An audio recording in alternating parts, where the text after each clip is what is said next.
Welcome to జనబేరి news bulletin లో ముందుగా headlines చూద్దాం.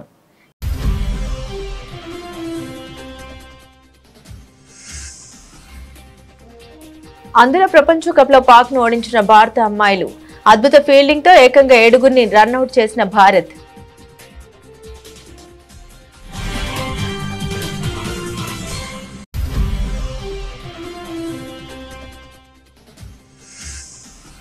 రాజస్థాన్లోని కోటలో పర్యటిస్తున్న లోక్సభ స్పీకర్ ఓం బిర్లా పలు కార్యక్రమాల్లో హాజరై ప్రసంగించిన లోక్సభ స్పీకర్.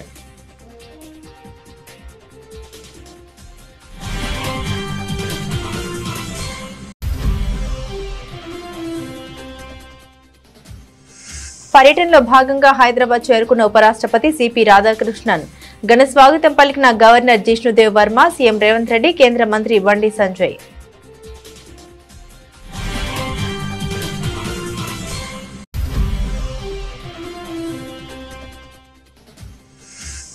హిందువులు ఓటు బ్యాంకుగా మారాలని బండి సంజయ్ పిలుపు. మతం మారిన వారు తిరిగి హిందూ ధర్మంలోకి రావాలని విజ్ఞప్తి.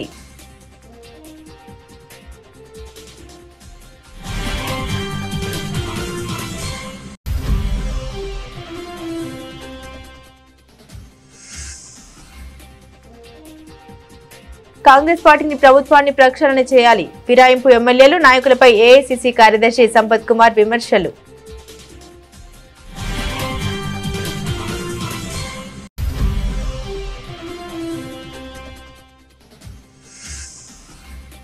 మంగళగిరి ఏపీ హైకోర్టు న్యాయవాదుల కార్యక్రమాలు సీఎం ప్రసంగం.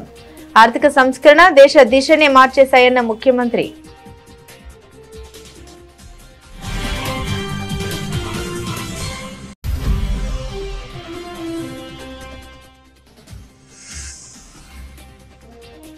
రిజర్వేషన్ ఇవ్వకుండా ఎన్నికలకు వెళ్తే అగ్నిగుండమే శ్రీనివాస్ గౌడ్.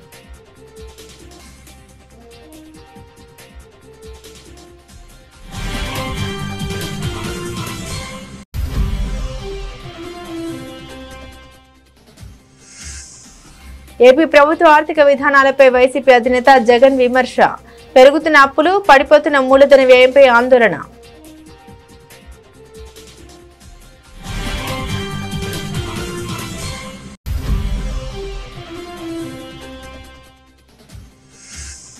గచ్చిబౌలిలో అక్రమ నిర్మాణాలు తొలగించిన హైడ్రా. గచ్చిబౌలి సంధ్యా కన్వెన్షన్ వద్ద హైకోర్టు ఆదేశాలతో అక్రమ నిర్మాణాల కూల్చివేత.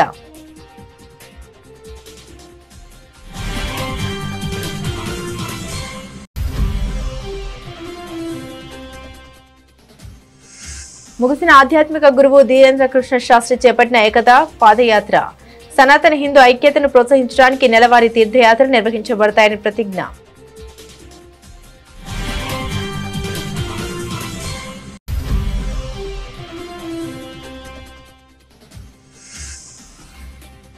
తెరుచుకున్న శబరిమల అయ్యప్ప ఆలయం. ఈసారి మండల పూజల కోసం ప్రత్యేక ఏర్పాటు చేసిన కేరళ ప్రభుత్వం.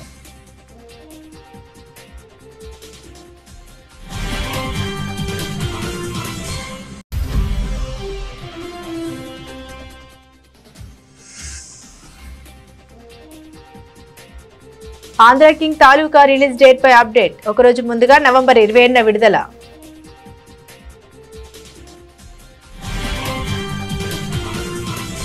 అందులో మహిళల టీ20 ప్రపంచ కప్లో భారత జట్టు తన జైత్రయాత్ర కొనసాగించింది. కొలంబోలోని BOI గ్రౌండ్స్ లో తమ చిరకాల ప్రత్యర్థి పాకిస్తాన్ తో జరిగిన ఉత్కంఠభరిత మ్యాచ్ లో భారత్ పూర్తి ఆధిపత్యం ప్రదర్శించి ఘన విజయం సాధించింది. అద్భుతమైన ఫీల్డింగ్, ఆ తర్వాత బ్యాటింగ్ లో విధ్వంసకర ప్రదర్శనతో పాకిస్తాన్ ను చిత్తు చేసింది. ఈ విజయంతో టోర్నీలో వరుసగా 5 గెలుపులు నమోదు చేసుకుని అజేయంగా నిలిచింది. ఇప్పటికే సెమీఫైనల్లో తమ స్థానాన్ని ఖాయం చేసుకున్న భారత్ ఈ గెలుపుతో మరింత ఆత్మవిశ్వాసాన్ని పెంచుకుంది. ఈ మ్యాచ్ లో తొలుత బ్యాటింగ్ చేసిన పాకిస్తాన్ జట్టు నిర్ణీత ఓవర్లలో 8 వికెట్ల నష్టానికి 135 పరుగులు చేసింది. భారత బౌలర్ల కట్టుదిట్టమైన బౌలింగ్ కు పాక్ టాప్ ఆర్డర్ కుప్పకూలింది. మ్యాచ్ లో భారత ఫీల్డింగ్ ప్రదర్శన ప్రత్యేక ఆకర్షణగా నిలిచింది. మన ఫీల్డర్లు కళ్లి చెదిరే రీతిలో ఏకంగా 7 పాక్ బ్యాటర్లను రన్అట్ చేసి పాకిస్తాన్ పతనాన్ని శాసించారు. భారత బౌలర్లలో పులా సరెన్, అనుకుమారి, గంగా కథం క్రమశిక్షణతో బౌలింగ్ చేసి పాక్ బ్యాటర్లపై ఒత్తిడి పెంచారు. అనంతరం 136 పరుగుల లక్ష్యంతో బరిలోకి దిగిన భారత జట్టు ఏ దశలోనూ తడబడలేదు. ఓపెనర్లు ఆరంభం నుండే దూకుడుగా ఆడారు. పాకిస్తాన్ బౌలర్లు ఎంత ప్రయత్నించినా భారత బ్యాటర్ల జోరును అడ్డుకోలేకపోయారు. దీంతో భారత జట్టు సునాయాసంగా లక్ష్యాన్ని ఛేదించింది. తన అద్భుతమైన బ్యాటింగ్ తో జట్టు విజయంలో కీలక పాత్ర పోషించిన అనేక దేవికి player of the match award లభించింది. అన్నక్యూట్ పండుగతో పాటు దేవుణ్ణి ఆరాధించడం మన ప్రాచీన సాంస్కృతిక వారసత్వం మరియు మన సామూహిక స్ఫూర్తిని జరుపుకుంటుందని లోక్సభ స్పీకర్ ఓం బిర్లా అన్నారు. రాజస్థాన్లోని కోటా పర్యటనలో భాగంగా స్థానికంగా జరిగిన ఓ కార్యక్రమంలో ఆయన పాల్గొన్నారు. ఈ సందర్భంగా ఆయన మాట్లాడారు. దైవ పాదాల వద్ద భక్తి ద్వారా ప్రతి ఒక్కరి జీవితం శ్రేయస్సు మరియు పురోగతికి కొత్త సంకల్పంతో నిండి ఉంటుందని ఆశిస్తున్నామని తెలిపారు. భగవాన్ की पूजा अर्चना के साथ अन्नकूट का ये उत्सव हमारी प्रारंभिक संस्कृति सामूहिकता का उत्सव होता है और भगवान के चरणों में इस आराधना के साथ कि सबके जीवन में समृद्धि आए, खुशहाली आए, उनके जीवन के अंदर नए उत्साह नए संकल्प के साथ आगे बढ़े। विश्व समाज हमेशा समाज के अंदर सामूहिकता से काम करता है, मिलकर काम करता है और सामूहिकता के मिलकर काम करते हुए समाज के सभी लोगों के जीवन को बदलने के लिए हमेशा लगातार प्रयास करता है और इसीलिए इस समाज का बहुत बड़ा योगदान आजादी के आंदोलन में भी था और आजादी के बाद देश के नवनिर्माण में भी आज बहुत बड़ा योगदान है और सामाजिक जीवन के अंदर समाज में रहते हुए सामाजिक कार्यों के माध्यम से समाज में जो आवश्यकता होती है उन आवश्यकताओं को पूरा करने के लिए भी सामूहिकता से अपना धन लगाकर समाज के अंदर उन सब सामाजिक सेवा का काम करता है और इसीलिए देश के हर राज्य और जिलों के अंदर मेरे देश के कई हिस्सों में जाना होता है। आजादी के बाद जहां उद्योग व्यापार के माध्यम से लोगों को रोजगार देने का काम, वहीं सामाजिक सेवा के अंदर चाहे अस्पताल बनाना हो, चाहे स्कूल बनाना हो, धर्मशाला बनाना हो, कोई भी आपदा संकट हो उस समय सहयोग की बात हो, हमेशा समाज समर्पण त्याग की भावना के संस्कार इस समाज में है। రాష్ట్ర పర్యటనలో భాగంగా ఉపరాష్ట్రపతి సిపి రాధాకృష్ణన్ హైదరాబాద్ చేరుకున్నారు. ఈ సందర్భంగా రాష్ట్ర గవర్నర్ జిష్ణుదేవ్ వర్మ, ముఖ్యమంత్రి యనమల రేవంత్ రెడ్డి, కేంద్ర మంత్రి బండి సంజయ్, పలువురు రాష్ట్ర మంత్రులు, ఉన్నతాధికారులు బేగంపేట విమానాశ్రయంలో ఉపరాష్ట్రపతికి పుష్పగుచ్చం అందజేసి స్వాగతం పలికారు. ఉపరాష్ట్రపతి రాజ్భవన్ చేరుకుని గవర్నర్ ఏర్పాటు చేసిన తేనెటి విందులో పాల్గొన్నారు. సీఎం రేవంత్ రెడ్డి, కేంద్ర మంత్రులు కిషన్ రెడ్డి, బండి సంజయ్ కూడా హాజరయ్యారు. అనంతరం రాధాకృష్ణన్ రామోజీ ఫిలిం సిటీలో ఏర్పాటు చేసిన రామోజీ ఎక్సలెన్స్ అవార్డుల కార్యక్రమానికి హాజరై శంషాబాద్ విమానాశ్రయం నుండి తిరిగి ఢిల్లీకి బయలుదేరి వెళ్లారు.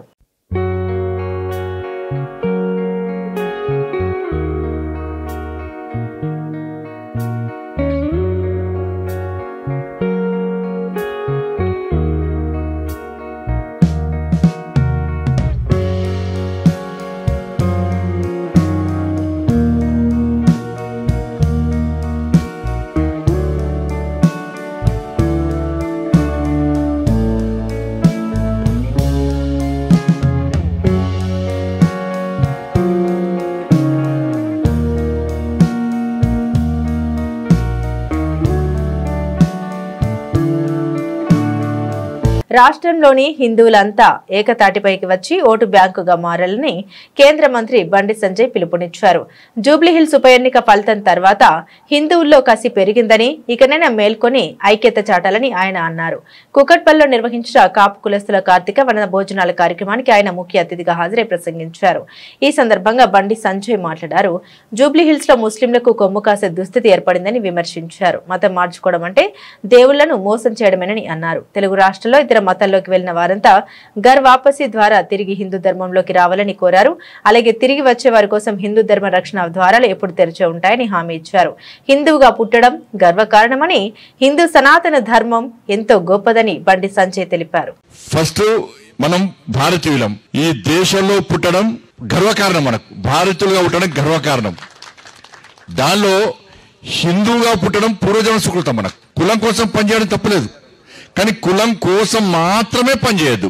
నిజంగా సమాజంలో సభ్యులు కష్టాలు ఉన్నప్పుడు, ఏ కులమే కూడా సమాజంలో సభ్యులు కష్టాలు ఉన్నప్పుడు వాళ్ళని ఆదుకునే ప్రయత్నం చేసేటువంటి సంఘమే నిజమైన కుల సంఘం. నా లక్ష్యం వల్ల ఒకటే, నాకు మంత్రి పదవులు ముఖ్యం కాదు, ఎంపీలు ముఖ్యం కాదు, రాజకీయాలు ముఖ్యం కాదు. నేను హిందువుగా ఉండబట్టి హిందూ ధర్మం కోసం మాత్రమే పనిచేస్తా. అనుకోవచ్చు చాలా మంది, అరే మొన్న జుబ్లీస్ లో బండి సంజయ్ మాట్లాడిన ఓట్లు వల్ల జరిగింది 2 రోజులు, నేను జరిగింది 3 మీటింగ్లు, పర్మిషన్లు ఇవ్వలే, అడ్డుకునే ప్రయత్నం చేశారు. నేను వెనుక ఓనాను. నేను జుబ్లీస్ లో ఓడిపోయింది అని చెప్పి వెనుక నేను ఇంకా కసితో పనిచేస్తా, ఇంకా పట్టుదలతో పనిచేస్తా. ఈ తెలంగాణ రాష్ట్రంలో ఇవాళ ఈ కాపు సంఘం యొక్క వేదికగా మాట్లాడుతున్నాను. నేను నా లక్ష్యం ఒకటే, ఈ తెలంగాణ రాష్ట్రంలో 80% హిందువులను ఓటు బ్యాంక్ మార్చడమే లక్ష్యం. ప్రతి రాజకీయ పార్టీ హిందూ ధర్మం గురించి ఆలోచించేటువంటి వాతావరణాన్ని పక్కా తయారు చేస్తాను. మర్చిపోండి, నేను భయపడేటోడు కాదు, వెనుకకు పోయేటోడు కాదు. 12% ఓట్ల కోసం రాజకీయ పార్టీలు అన్ని పోయి వాళ్ళకు జోక్తుందో, ఇవాళ తెలంగాణ రాష్ట్రంలో ప్రతి ఒక్క రాజకీయ పార్టీ హిందువుల కోసం మాత్రమే పనిచేసే విధంగా. అట్లా అని చెప్పి నేను ముస్లిం సమాజాన్ని కించపరచలేను, ముస్లింల మనోబలాన్ని కించపరచలేను, క్రైస్తవుల మనోబలం కించపరచలేను, ఇతర మతాలను కించపరచకన్నా ధర్మం గురించి మాత్రం గొప్ప చెప్పుకుంటాను.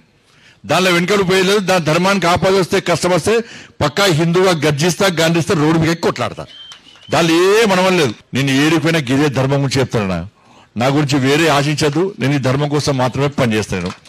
కాబట్టి మిమ్మల్ని నా దారిలోకి తెచ్చుకునే ప్రయత్నం చేస్తే తప్ప నేను మీ దారిలోకి రాను.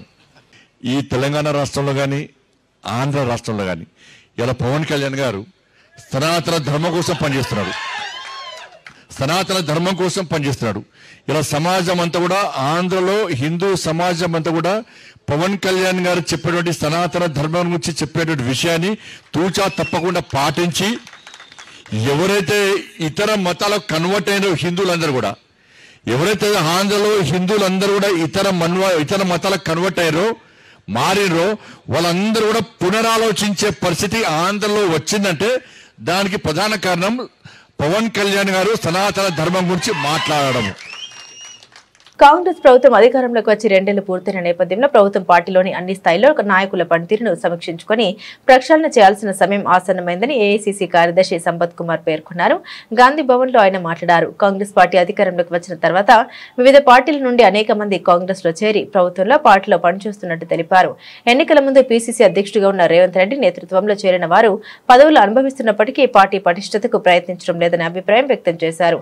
ప్రభుత్వానికి మరో 3 ఏళ్ల సమయం ఉన్నప్పటికీ చివరి ఏడాది ఎన్నికల సమయమని, మిగిలింది 2 ఏళ్లు మాత్రమేనని పేర్కొన్నారు. ఈ సమయంలో ప్రక్షాళన అవసరం ఉన్నదని స్పష్టం చేశారు. ప్రక్షాళనకు రాష్ట్ర వ్యవహారాల ఇన్ఛార్జ్ మీనాక్షి నటరాజన్ సీఎం రేవంత్ రెడ్డి సమయం ఇవ్వాలని కోరారు. అక్కడక్కడ కలుపు మొక్కలు కనబడతా ఉన్నాయి, వాటిని ఏరి పారేయాల్సిన అవసరం ఉంది. అక్కడక్కడ గంజాయి మొక్కలు కనబడుతున్నట్లు అనుమానం కలుగుతూ ఉంది. అటువంటి గంజాయి మొక్కలను కూడా నిలువరించాల్సిన అవసరం ఉంది, నలిపేయాల్సిన అవసరం ఉంది. పార్టీని, ప్రభుత్వాన్ని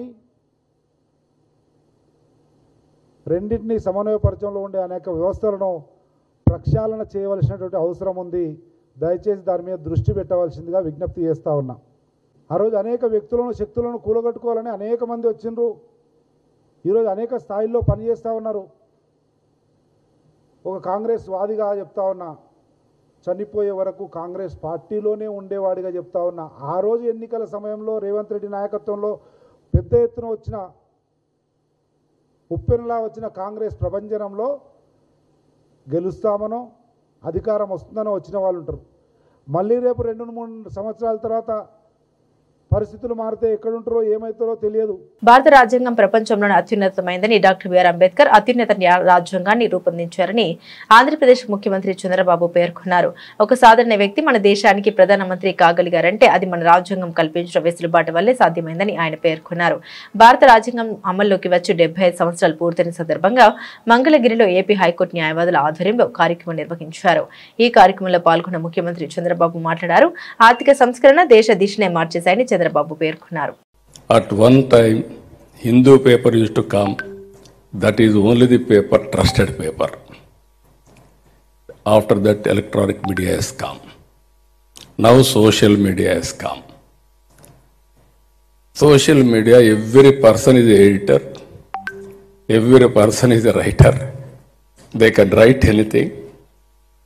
They can express their views. They can do character assassination also. No exemption for anybody, for me, for judiciary, for everybody. That is how we are facing today. This is the right forum. I wanted to interact all of you. We wanted to maintain vibrant democracy. And at the same time, nation first. We are all here. Nation is great. We will be proud of it. If nation is not great, all of us will be looked down. This is where I am asking all of you to contribute further. Jubilee hills ఉప ఎన్నిక ఫలితాలు చూసి BRS party పని అయిపోయిందంటే అది పిచ్చితనమే అవుతుందని ఆ party నేత మాజీ మంత్రి వి శ్రీనివాస్ గౌడ్ స్పష్టం చేశారు. తాము ఉప ఎన్నికల్లో 2 మినహాన్ని గెలిచామని గుర్తు చేశారు. ఉప ఎన్నికల్లో అధికారంలో ఉన్న వారికే గెలుపు అవకాశాలు అధికమని పేర్కొన్నారు. ఖమ్మంలోని బీఆర్ఎస్ పార్టీ కార్యాలయంలో వి శ్రీనివాస్ గౌడ్ విలేకరులతో మాట్లాడారు. మీరు ఎన్ని అబద్దాలు ఆడినా భరించామని అధికార కాంగ్రెస్ పార్టీ నేతలపై ఆయన ఆగ్రహాన్ని వ్యక్తం చేశారు. బీసీలకు 42% రిజర్వేషన్ ఇవ్వకుండా స్థానిక ఎన్నికలకు వెళ్తే రాష్ట్రం అగ్నిగుండంగా మారుతుందని హెచ్చరించారు. అన్యాయం జరిగింది పాపం అన్నాడు. మరి పాపం అన్యాయం జరిగినప్పుడు మీరెంతలో మీకు అంతా అన్నప్పుడు మరి మీరు ఒక్కనాడన్నా పార్లమెంట్ లో మాట్లాడిందా, ప్రస్తావించిందా? ఉట్టి బయట మాట్లాడితే కాదు కదా. ప్రధానమంత్రి గారు కూడా బీజేపీ కూడా చాలా మాట్లాడుతారు. మరి ఒక బీసీ మంత్రిత్వ శాఖ తెలియతారు మీరు.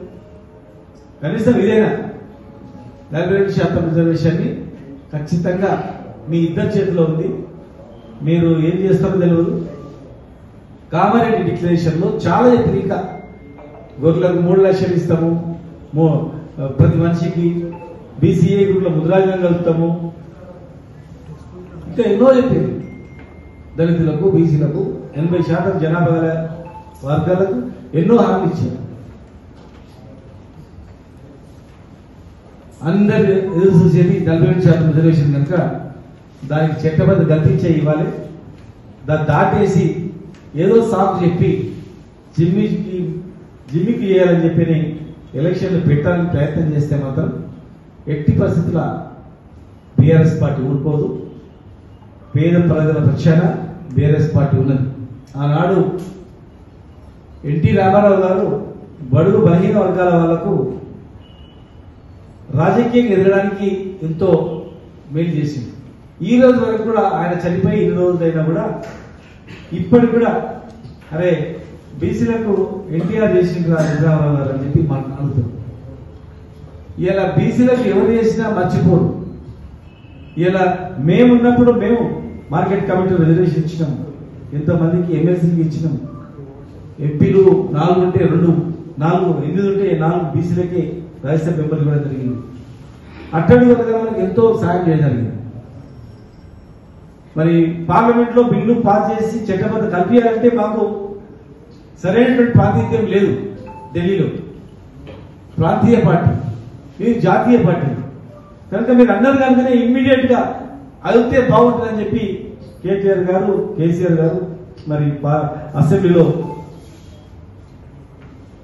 బిల్లు పాస్ చేయడానికి మండలిలో మధు గారు అందరూ కూడా ఎమ్మబడి కొట్లాడి ఏకగ్రీవ తీర్మానం చేసి పంపించడం జరిగింది. మరి దానికి కట్టుబడి మీరు చేయాలని వైసీపీ అధినేత జగన్ సీఎం చంద్రబాబు నేతృత్వంలోని టీడీపీ కూటమి ప్రభుత్వంపై తీవ్ర స్థాయిలో విమర్శలు గుప్పించారు. రాష్ట్ర ఆర్థిక నిర్వహణ పూర్తిగా విఫలమైందని, ఆదాయం పడిపోతూ అప్పులు భారీగా పెరుగుతున్నాయని ఆరోపించారు. కాగ్ విడుదల చేసిన తాజా గణాంకాలను ఉటంకిస్తూ ఆయన ట్వీట్ చేశారు. 2025-2026 ఆర్థిక సంవత్సరం మొదటి అర్ధభాగానికి కంప్ట్రోలర్ అండ్ ఆడిటర్ జనరల్ విడుదల చేసిన గణాంకాలు రాష్ట్ర ప్రభుత్వ ఆదాయంలో చాలా నిరుత్సాహకరమైన వృద్ధిని వెల్లడిస్తున్నాయని, తాము అధికారంలోకి వస్తే రాష్ట్ర ప్రభుత్వ ఆదాయం వేగంగా పెరుగుతాయని, టీడీపీ జనసేన ఎన్నికల ముందు ప్రజలకు ఇచ్చిన హామీలకు ఇది పూర్తి విరుద్ధంగా ఉందని మండిపడ్డారు. టీడీపీ కూటమి ప్రభుత్వం ఆర్థిక పనితీరును ఒకసారి పరిశీలిస్తే వారి వైఫల్యాలు స్పష్టంగా కనిపిస్తాయని, 2019-2024 మధ్య 5 ఏళ్లలో రాష్ట్ర సొంత పన్ను రాబడి ఏటా సగటున 9.87% పెరిగిందని చెప్పుకొచ్చారు. జీఎస్డీపీ వృద్ధి 10.23%గా నమోదైందని, ఆ గణాంకాలకు ఇప్పటి వృద్ధికి పొంతం లేదని విమర్శించారు. మరి ఇంత తక్కువ రాబడి వృద్ధితో రాష్ట్రం వేగంగా అభివృద్ధి చెందుతోందని చంద్రబాబు ఎలా చెప్పగలరని ప్రశ్నించారు. హైదరాబాద్ నగరంలోని కీలక ప్రాంతమైన గచ్చిబౌలిలో అక్రమ నిర్మాణాలపై హైడ్రా అధికారులు చర్యలు చేపట్టారు. సంధ్య కన్వెన్షన్ సమీపంలో అనుమతులు లేకుండా నిర్మించిన పలు కట్టడాలను ఈ రోజు కూల్చివేశారు. వివరాల్లోకి వెళ్తే గచ్చిబౌలిలోని fertiliser corporation of India employees cooperative housing society layout లో కొంతకాలంగా అక్రమ నిర్మాణాలు చేపట్టారు. దీనిపై ఇటీవల స్థానికులు హైకోర్టును ఆశ్రయించారు. ఈ పిటిషన్ పైన స్పందించిన హైకోర్టు అక్రమ నిర్మాణాలను తొలగించాలని హైడ్రాకు సూచించింది. ఈ క్రమంలో హైకోర్టు ఆదేశాల మేరకు ఇవాళ ఉదయం హైడ్రా అధికారులు సిబ్బంది అక్కడికి చేరుకున్నారు. ఎలాంటి అనుమతులు లేకుండా నిర్మించిన 4 షెడ్లు నిర్మాణంలో ఉన్న భవనాన్ని కూల్చివేశారు. ఈ కూల్చివేతల నేపథ్యంలో ఎలాంటి అవాంఛనీయ సంఘటన జరగకుండా పోలీసులు బందోబస్తు ఏర్పాటు చేశారు. నగరంలో అనుమతి లేని నిర్మాణాలపై కఠినంగా వ్యవహరిస్తామని అధికారులు మరోసారి స్పష్టం చేశారు.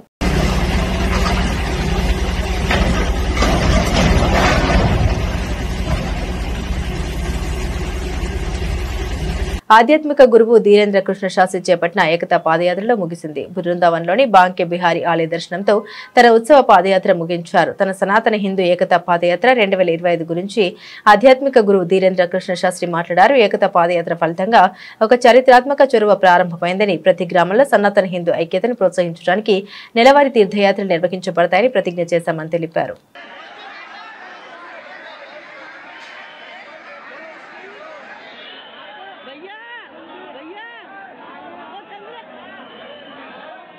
पांच संकल्प के साथ यह विराम हुई। पूज्य बद्रीनाथ बाले महाराज जी, पूज्य महंत राजूदास जी, हमारे भैया श्री माधव तिवारी जी, पूज्य श्री देवकी नंदन ठाकुर जी, पूज्य श्री पुंडरी गोस्वामी जी, पूज्य श्री आचार्य इंद्रेश उपाध्याय जी, पूज्य जगतगुरु भगवान हमारे तुलसी पीठाधीश्वर गुरुदेव भगवान, पूज्य श्री गीता मनीषी जी महाराज जी, ब्रज के सभी सेवायत गोसाई सब एक मंच पर थे, एक साथ थे, हाथ में हाथ था, संकल्प सनातन के साथ था और ब्रज को मांस मंदरा मुक्त बनाने का दृढ़ संकल्प आज लिया गया। और पूज्य श्री मृदुल कांत जी महाराज जी, पूरा ब्रज सेवा न्यास सबने मिलकर एक अभूतपूर्व संकल्प लिया, जिस कारण से आज जो है एक नवाचार हुआ, एक अभूतपूर्व हुआ कि हम सब हिंदुओं ने प्रण लिया कि पदयात्रा ये विश्राम हुई है और विचारों की यात्रा, और गांव में एक माह में यात्रा निकाली जाएगी, सनातन हिंदू एकता पदयात्रा। శబరిమలలో కొలువైన అయ్యప్ప స్వామి ఆలయం మండల పూజ కోసం తెరుచుకుంది. భక్తుల శరణ ఘోష మధ్య నిన్న సాయంత్రం 5 గంటలకు ఆలయ ద్వారాలు తెరిచారు. నూతన మేల్శాంతిగా ఎంపికైన ప్రసాద్ నంబూద్రి పవిత్ర 18 మెట్లు ఎక్కి సన్నిధానం తలుపులు తెరిచి తొలి పూజ నిర్వహించారు. దీంతో మండలం రోజుల పాటు జరిగే అయ్యప్ప దీక్షల పూజా కార్యక్రమాలు అధికారికంగా ప్రారంభమయ్యాయి. మండల పూజల సీజన్ సందర్భంగా శబరిమలకు వచ్చే భక్తుల కోసం కేరళ ప్రభుత్వం కానీ ఇని ఎరగని రీతిలో ఏర్పాట్లు చేసింది. ముఖ్యంగా వైద్య ఆరోగ్య శాఖ ఆధ్వర్యంలో పటిష్టమైన చర్యలు తీసుకుంది. పంపా బేస్ నుండి సన్నిధానం వరకు ట్రెక్కింగ్ మార్గంలో పలు చోట్ల తాత్కాలిక వైద్య కేంద్రాలు, ఆక్సిజన్ సదుపాయాలను ఏర్పాటు చేశారు. ప్రొఫెసర్ల నుండి పీజీ విద్యార్థుల వరకు వైద్య సిబ్బందిని 24 గంటలు అందుబాటులో ఉంచారు. శబరిమల చరిత్రలోనే తొలిసారిగా పంపా సన్నిధానం వద్ద ఆపరేషన్ థియేటర్లను కూడా ప్రారంభించారు. పతనంతిట్ట జనరల్ ఆసుపత్రిలో అత్యవసర కార్డియాలజీ సేవల్ని సిద్ధం చేశారు. తెలుగు, తమిళం, కన్నడ సహా పలు భాషల్లో సూచిక బోర్డులను ఏర్పాటు చేసి భక్తులకు అవగాహన కల్పిస్తున్నారు. అత్యవసర పరిస్థితుల్లో సంప్రదించేందుకు 0473520332 హెల్ప్ లైన్ నంబర్ను ప్రకటించారు.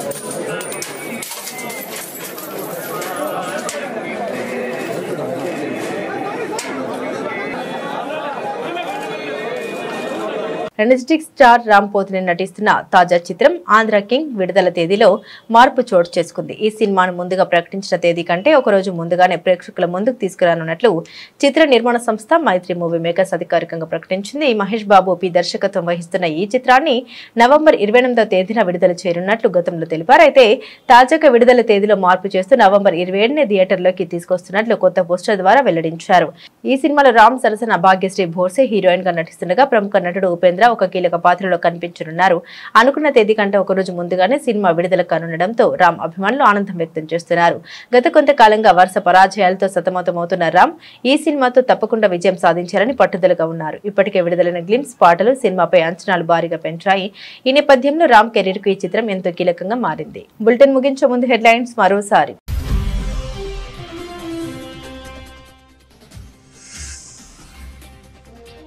అందులో ప్రపంచ కప్ లో పాక్ ను ఓడించిన భారత అమ్మాయిలు.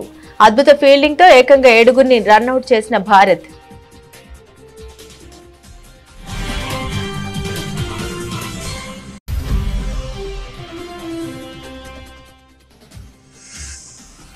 రాజస్థాన్లోని కోటలో పర్యటిస్తున్న లోక్సభ స్పీకర్ ఓం బిర్లా. పలు కార్యక్రమాల్లో హాజరై ప్రసంగించిన లోక్సభ స్పీకర్.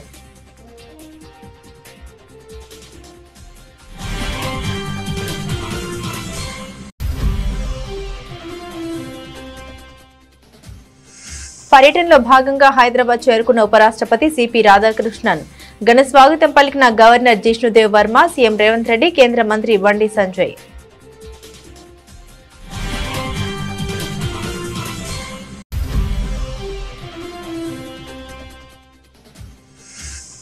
హిందువులు ఓటు బ్యాంకుగా మారాలని బండి సంజయ్ పిలుపు. మతం మారిన వారు తిరిగి హిందూ ధర్మంలోకి రావాలని విజ్ఞప్తి.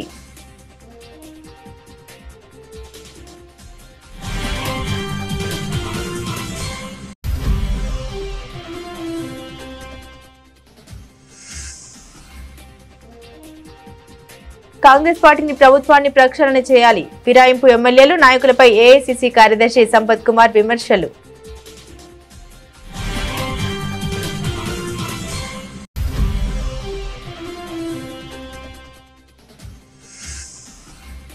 మంగళగిరి ఏపీ హైకోర్టు న్యాయవాదుల కార్యక్రమాల్లో సీఎం ప్రసంగం.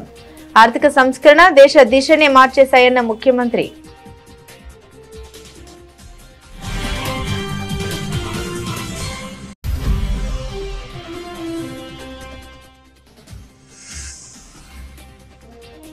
రిజర్వేషన్ ఇవ్వకుండా ఎన్నికలకు వెళ్తే అగ్నిగుండమే శ్రీనివాస్ గౌడ్.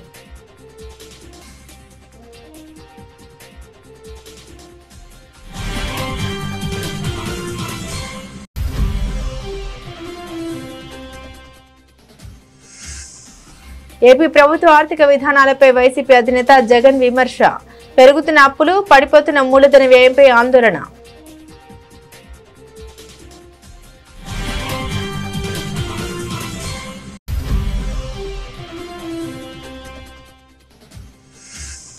గచ్చిబౌలిలో అక్రమ నిర్మాణాలు తొలగించిన హైడ్రా. గచ్చిబౌలి సంధ్యా కన్వెన్షన్ వద్ద హైకోర్టు ఆదేశాలతో అక్రమ నిర్మాణాల కూల్చివేత.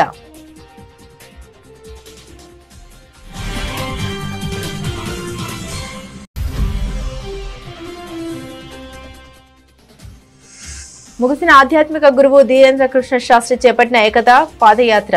సనాతన హిందూ ఐక్యతను ప్రోత్సహించడానికి నెలవారీ తీర్థయాత్ర నిర్వహించబడతాయని ప్రతిజ్ఞ.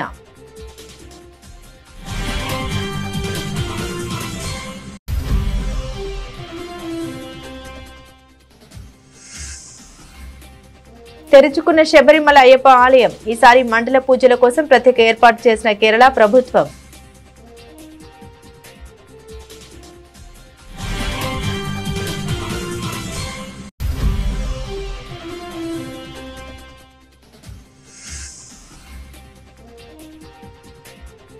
ఆంధ్ర కింగ్ తాలూకా రిలీజ్ డేట్ పై అప్డేట్. ఒకరోజు ముందుగా నవంబర్ 27న విడుదల.